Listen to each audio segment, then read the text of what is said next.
Hi, I'm Chris Matthews. Welcome to this show. Gloria Borger, senior political analyst for CNN and the columnist for U.S. News & World Report.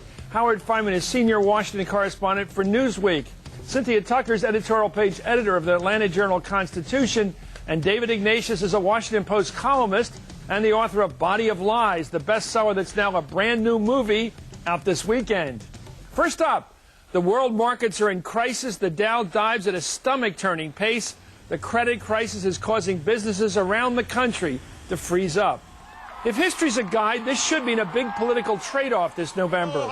In every election since 1972, when median household income has dropped in the last half of a president's term, the party in power has lost the White House.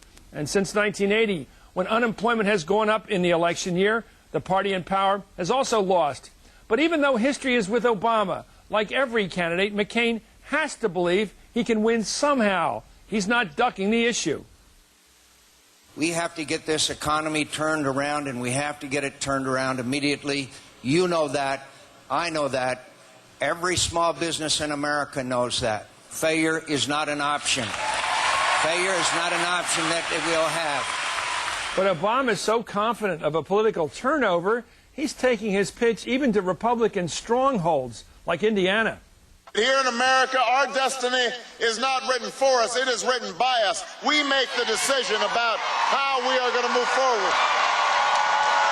Indiana, that's who we are, and that's the country we need to be right now, and that's why I'm running for president of the United States of America. So, Howard, that's where it's at. And who's your country? In Indiana, a Democrat running for president strong with a real chance to win that state. Is that all about the economic meltdown or something else? It is about the economic meltdown, and it's about timing.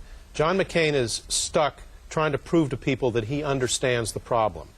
Barack Obama doesn't have to prove that anymore because he's a Democrat and because he's been a good candidate. So he's moved on to the emotions of it and said, don't worry, I'm here to help and bring hope and optimism. So he's campaigning on optimism in difficult times, which is a tricky thing to do, but it's a winning strategy if he can pursue it. So he's running to be FDR, and McCain's running not to be Hoover. Exactly. That's exactly right. I wish I'd said that, but you did. Yes. Gloria, he's running to win, though. McCain said, you know, defeat is not an option, failure is not an option. He's out there insisting on his chance to win. Talking about himself. What do you make of the people in the crowd yelling, you can't let those hooligans win this election? He's saying, I won't let them win. What's his notion here of how he is going to win? Well, I think John McCain believes that with Sarah Palin, he can turn out enough of his base, and that his indomitable nature, his will to win, failure not an option, and all the rest will tell people that he's the leader in these trying times. But you know, leadership in a crisis is not a theoretical thing at this point in this presidential campaign. Leadership in a crisis is a real, tangible thing. The economy, he's stuck in it. How's he going to worm out of it and find some other strategy for winning? McCain. Well, it is very tough for him to find another strategy, but let's remember that largely Obama is benefiting from external events here.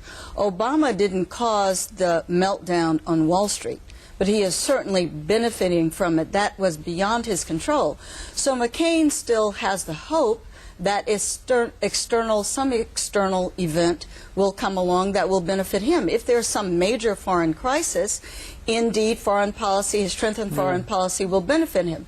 But the longer we go, the closer we get to November 4th, the smaller that chance becomes for him. And let me also say, interestingly, this is something that Obama has done that benefits him, and that's his calm demeanor.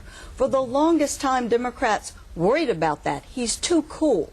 Well, the coolness in a crisis, as it turns out, seems to be working in his favor at the moment. I think Cynthia's right that the thing that could rescue McCain right now is a foreign crisis.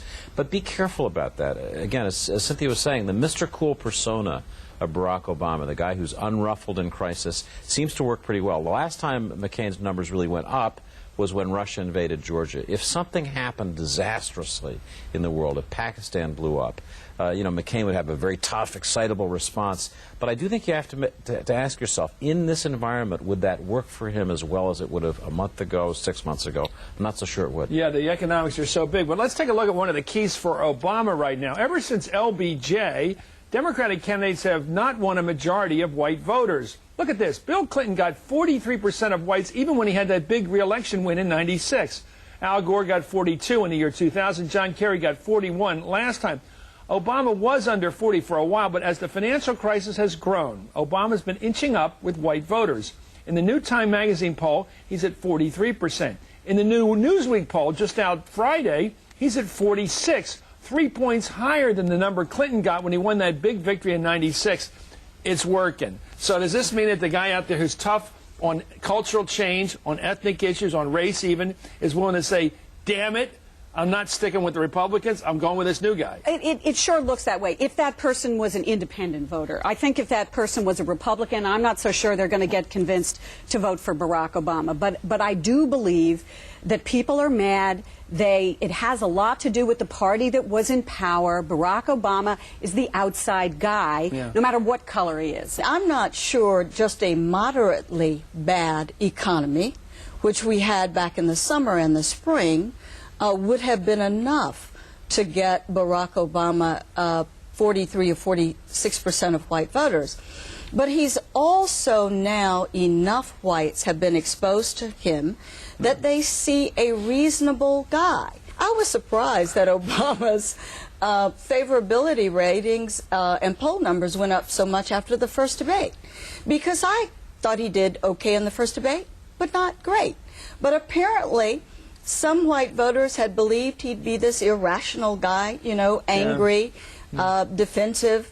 But he wasn't. He was reasonable, he was moderate, and that was enough to sell white voters on Barack Obama. Howard, that's in the numbers. You can't overstate the importance of the economy. When I was out in Missouri for the vice presidential debate, I went and did some interviewing with people.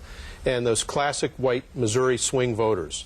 And they said they liked the fact that Obama seemed to be talking in their terms about the economy. It's interesting because John McCain lately, almost frantically, has been throwing out proposals, many of which sound like Democratic ideas. Let's buy up the mortgages directly. Let's suspend the rules on making old people sell out of their 401k. And the conservatives are mad at him, but he's again out of step. He needed to do that months ago as opposed to now. And Obama has learned, in the meantime, how to speak to those swing voters in a calm, in a reassuring way. Let me try to put all these levels on a circle, because, David, you're the intellectual here this week. You're in the intellectual's chair.